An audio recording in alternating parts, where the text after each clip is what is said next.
All right, our next LinkedIn lunatic is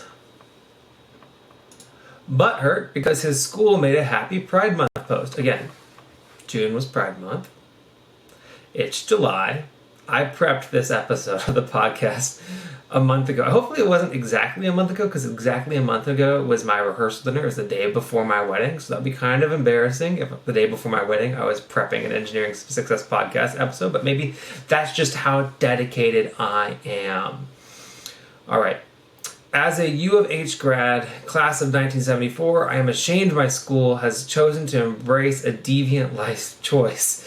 Would you celebrate my group with a month of fawning as you do for homosexuals and others confused about their gender? My group, white, straight, male, over 40, who paid entire cost of education without a loan, grant, or scholarship. No, I wasn't rich, and my parents did not pay my way. I worked my way through over 11 years, just like a lot of my friends. I feel like that's like... I feel like that just pulls it all into one whole thing.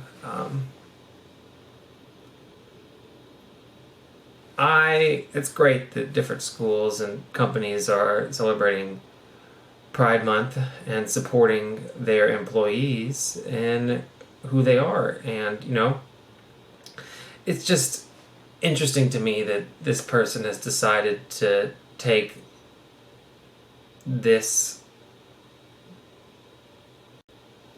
stance in general and also take it to LinkedIn. And then my group, white, straight, male, over 40, who paid entire cost of education without a loan, grant, or scholarship. This post contains a lot of buzzwords that people use to minimize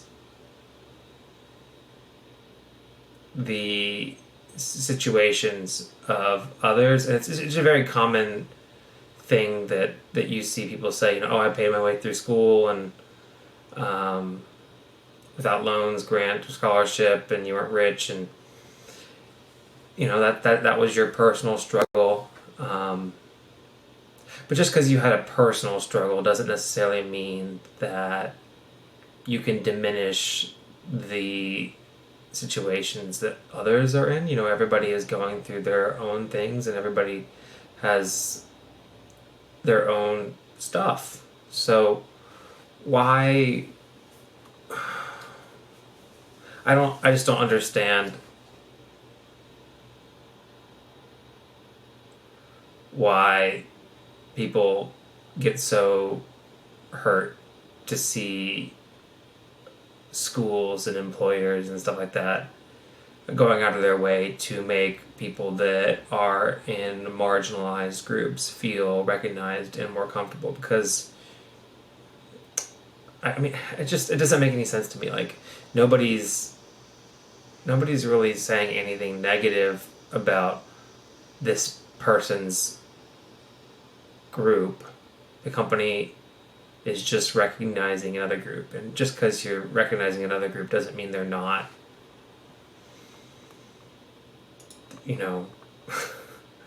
not valuing you. Like, I don't understand why this person is so upset by that, and I think that there's much better ways to spend your energy than ranting about that kind of stuff on LinkedIn. So I feel bad for this person that they're so upset by this, and I hope that they're able to grow past that. So yeah, I would say that yes, that's probably LinkedIn lunatic. So the comments are interesting. They're fun. I'll read them.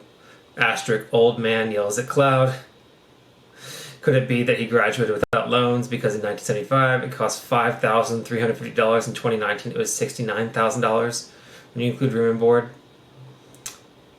Even with inflation factored into cost, it has gone up immensely. Yeah, college has gotten expensive. Why would a fully retired person even be on LinkedIn? I'll give him a pass on that. So gay people can't be male over 40 who paid for their education. Also, people who were born in 1982 turned 40 this year, so while he is technically over 40, it's a bit of a misleading category here. Some of these are a little bit more vulgar than I'll read, but yeah, I feel bad for this person that they get so spun up about that.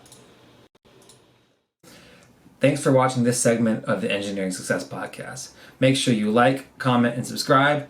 All those things really help me out. They boost me up in the YouTube algorithm, and they'll help other people see this great content. Make sure to recommend the podcast to your friends. You can listen to it on Anchor, Spotify, Apple Podcasts, and anywhere else you get your podcasts content from. And make sure you leave me 5-star reviews, like all my videos, and consider subscribing on Patreon or Anchor. All those things help me out, and I really appreciate it. Catch you in the next one. Never losing focus because I ain't chasing payments. Still playing in the basement while I'm working on arrangements. They heard the kid in 50 countries, thank God that's amazing. But I'd rather thank Spotify, they put me on the station.